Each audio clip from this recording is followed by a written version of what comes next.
A 48-volt battery system can look mathematically perfect on paper and still violently tear itself apart in the real world. The solar industry heavily adopted 48-volt architectures for a very specific reason: efficiency. Quadrupling the system voltage compared to a 12-volt setup significantly lowers the required operational current, minimizing energy lost as heat through the cables. This schematic illustrates the ideal math. Because power equals voltage times current, a 5,000-watt inverter running at 48 volts demands a fraction of the amperage it would at 12 volts. The current flows evenly. The math works perfectly. But physical reality rarely matches the ideal math. Batteries are energy sources with extremely low internal resistance. When a physical fault occurs, that lack of resistance facilitates a sudden, high-magnitude discharge of the massive energy stored within the array. In a fraction of a second, a short circuit translates that stored energy into thousands of amps of instantaneous fault current. The exact electrical physics that make a 48-volt system highly efficient under normal loads also make its physical failures explosive when things go wrong. Designing a battery bank strictly for functional, ideal conditions creates a system that cannot handle real-world physical degradation. We have to engineer defensively. Inside a 48-volt array, the baseline assumption is that individual batteries wired in series will age at the exact same rate. This graph maps the reality of series connections over thousands of charge cycles. Microscopic manufacturing differences exist in every cell. Over time, those tiny variances compound, and one cell begins to drift out of alignment with the rest of the pack. The inverter and charge controller are looking at the total system voltage. That top-line number reads a perfectly normal 48.0 volts, entirely masking the severe internal imbalance happening at the individual cell level. Because the charging equipment assumes the pack is balanced, it continues pumping energy into the system. The weakest cell absorbs the brunt of this, suffering extreme overcharging at the top of the cycle and deep overdischarging at the bottom.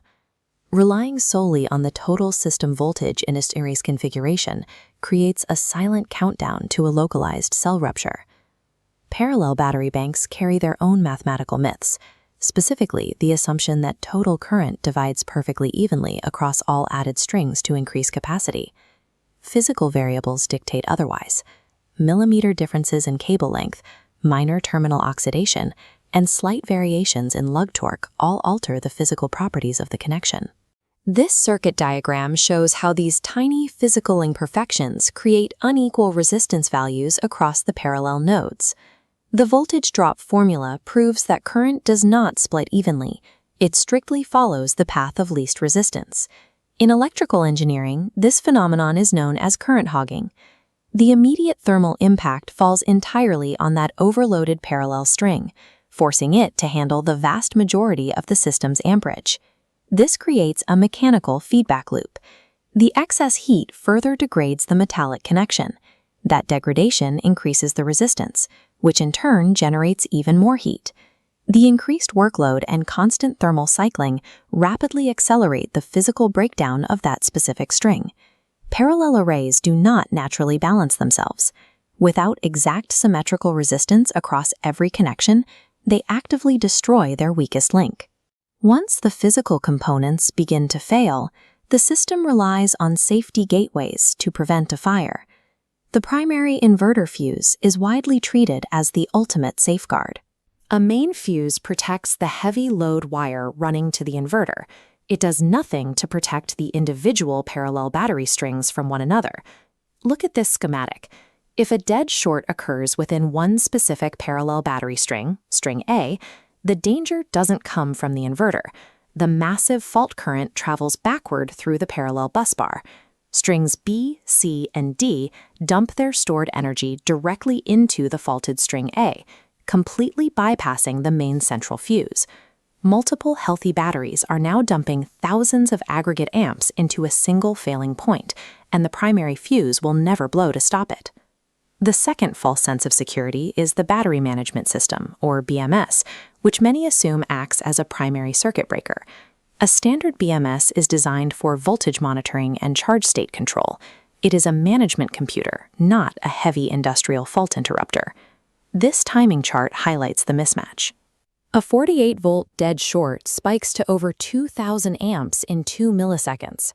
The physical components melt, and the system crosses the failure threshold long before the BMS microchip can even send a cutoff signal at the 10-millisecond mark. Centralized safety architectures fail because they assume faults only come from the load. Without individual string isolation, the system cannibalizes itself during a localized fault. Zooming in on the physical connections reveals how minor installation errors, like a slightly under-torqued lug, compound over months of operation. A loose connection creates immediate resistance. As high amperage pushes through that resistance, it forces the current to generate heat.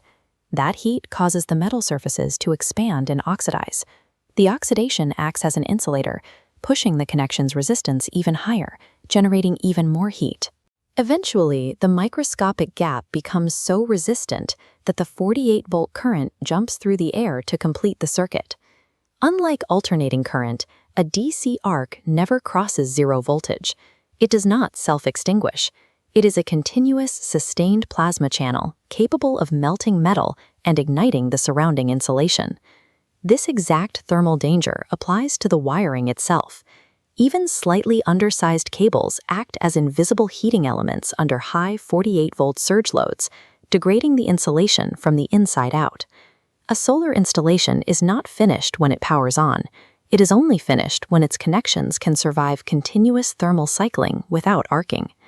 To prevent catastrophic failure, the entire 48-volt system design philosophy has to shift from functional wiring to defensive architecture.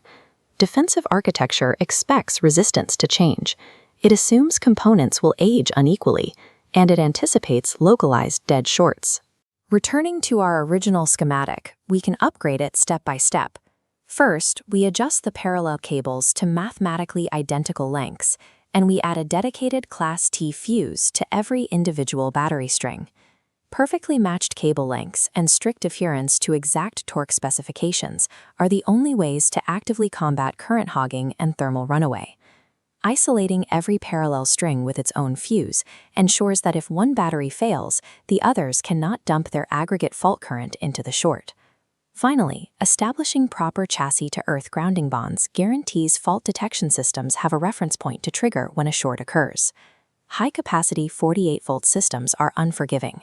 To harness their efficiency, stop designing them to merely function under perfect conditions and start engineering them to safely survive their own inevitable failures.